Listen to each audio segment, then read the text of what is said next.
Two players, same injury, different timelines.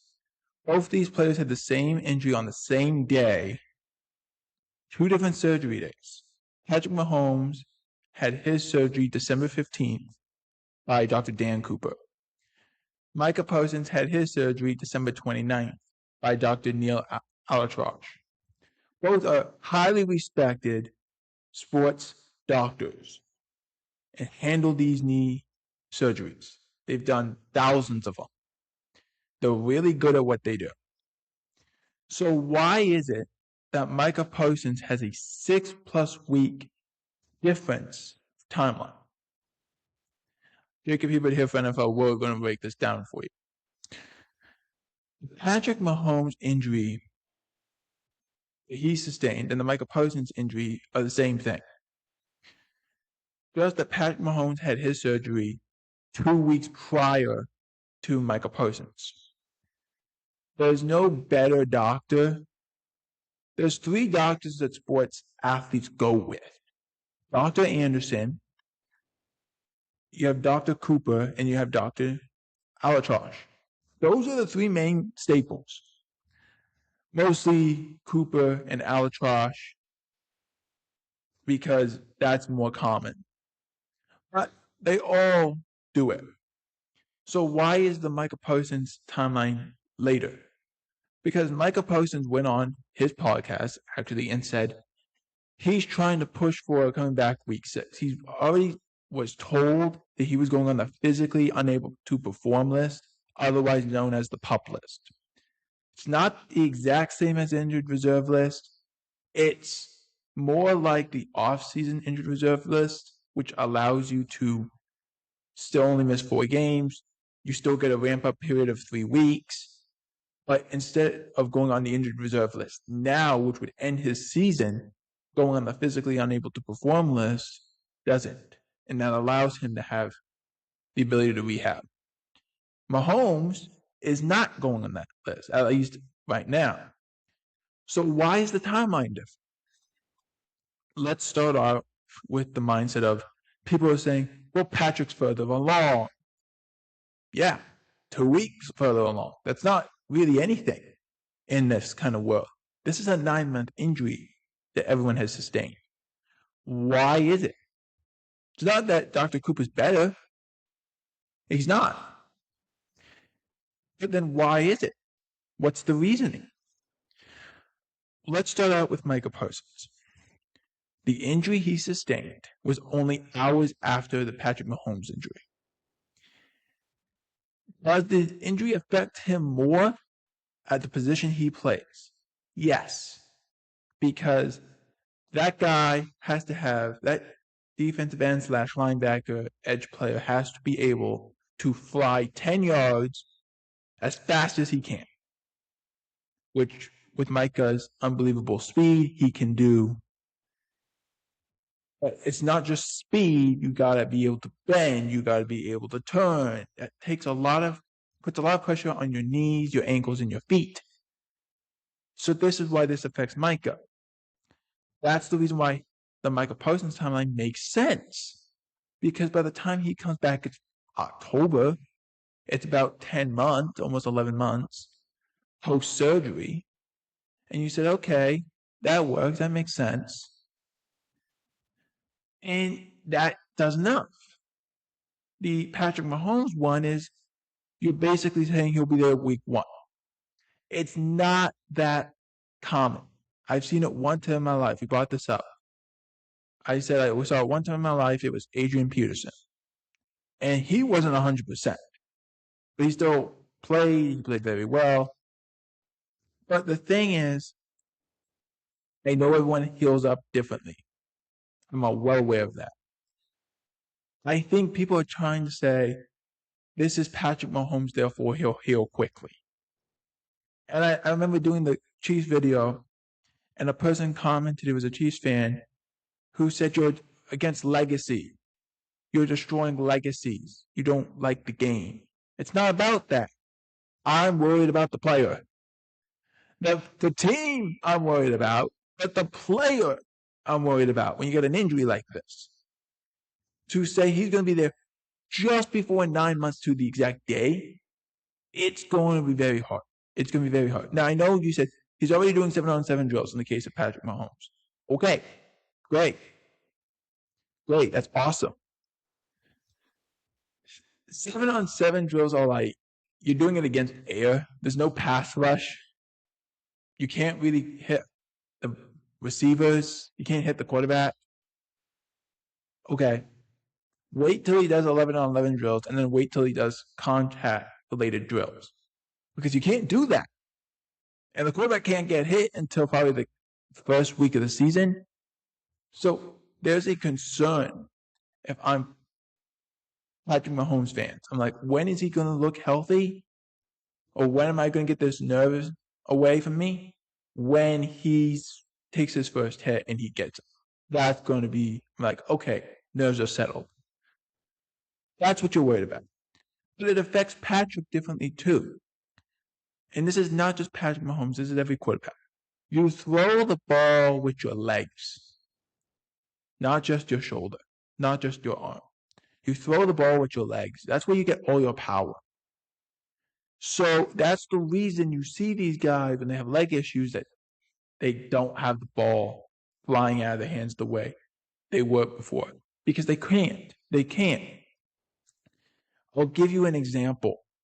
I'm going to use Aaron Rodgers as the example. When he tore his Achilles, he came back. It almost looked harder for him to throw some of these passes. Not just because he was older, but because that injury. He couldn't get the ball where he wanted, or he couldn't fire the ball the same way because he was still coming back from that injury. And only did you see this year did he look a lot more comfortable and he could move more and he could do all these things. Patrick Mahomes' game is he moves around. Same thing with Micah Parsons' game. They have to move around. That's their game. But as Mahomes, he has to throw the ball from his legs. He has to run. He has to scramble. That's his game.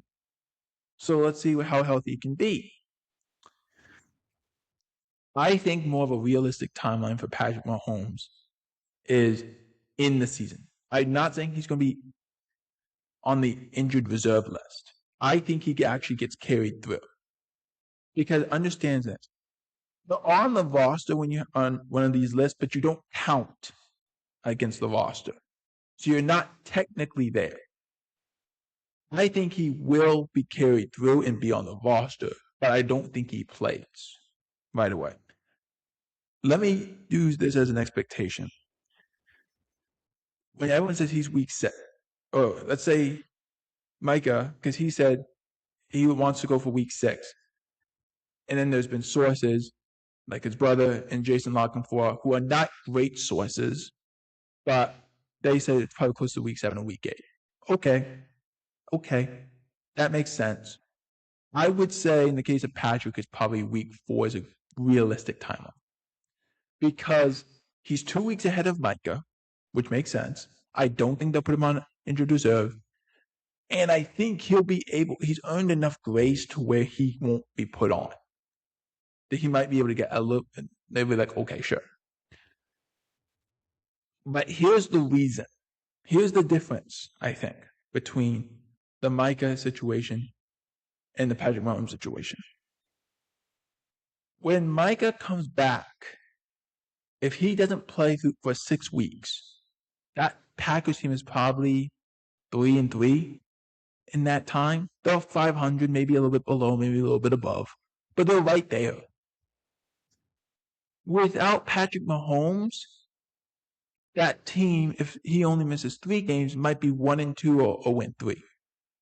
Because it's just the nature of that position and the fact that no team has a good backup quarterback. That's just the nature of this business.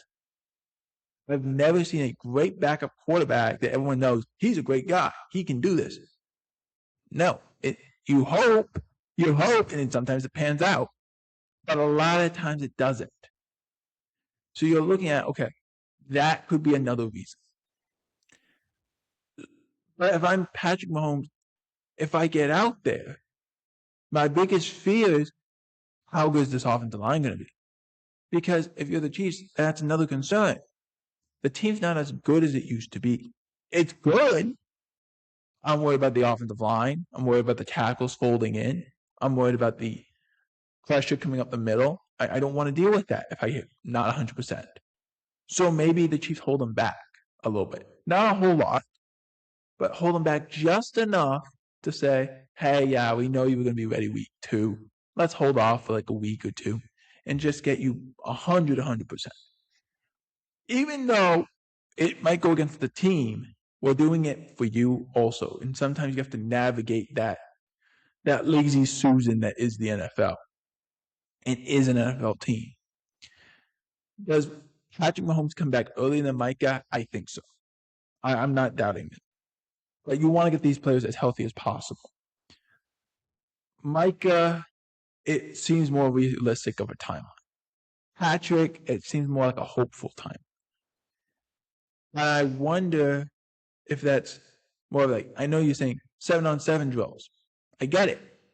But in a position you don't get hit in practice and that you're not doing a lot of contact drills already, that's a concern.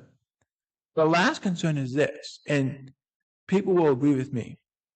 If you've watched this game for a long time, you realize there's a 5-week period between minicamp and training camp. And that 5-week period, you are terrified. You are terrified for 5 weeks because you're worried about these players getting into trouble. You don't want them to, but they're not supervised, and you're worried about it. But you're worried about if you're a player coming back from an injury or a player who's young, did they lose progress? Did they lose progression? You're worried about it. So I'm not saying it's going to happen to either one of these guys. 100% they're better when they are healthy on these teams. The 100% these teams are significantly better. You're concerned. You hope they don't lose it because they've been out for 5 weeks. They haven't been able to practice. You're concerned about that. Like I said, the fact that Patrick Mahomes was doing 7-on-7 drills in minicamp is a positive sign. It's very positive. When does he do 11-on-11 drills? When does he get cleared for contact? If the question is, that's probably closer to mid to late August, then I'm like, okay, we really need to have a conversation. We know Patrick's going to want to play. Same thing with Micah. He would want to play. But do we hold them back a little in order to make sure they're 100%? Because even if you're 100% at this point, physically, there's a mental block in your head of you're worried about that injury. That's why I'm saying you might hold them back. I'm not doing that because I don't care for the player. I'm not doing that because I want to help out my team. Of course I get those things. The issue is you're worried about, can the player stay 100% healthy through the year if he's already 80% and he's not 100%? You're worried about it. Get him on the field, but get him on the field in a reasonable timeline, not a timeline that every sports media fan says, do it now. Doesn't work. Just ease him into it and see what happens, especially when you have a guy who hasn't practiced a lot. And I bring up the Aaron Rodgers thing. It took him like almost another year to get back to where he was 100%. So don't expect these guys to come back and Micah to have a career year of 15 sacks or Patrick Mahomes to have 60 touchdowns. Don't expect that. Expect the mindset of they'll come back, whether it's week 1 or in the middle of the year, they'll come back. They may miss a few games, but they'll come back and they'll be good. Will they be where they were? Probably not. But they'll be good. And then as the season progresses, they will continue to get better. Let me know in the comments, when does Patrick Mahomes and Micah Parsons realistically come back? And look at it from the landscape of these two teams. How many wins can these two teams get without Patrick Mahomes and Micah Parsons? For NFL World, I'm Jacob Hebert. Out.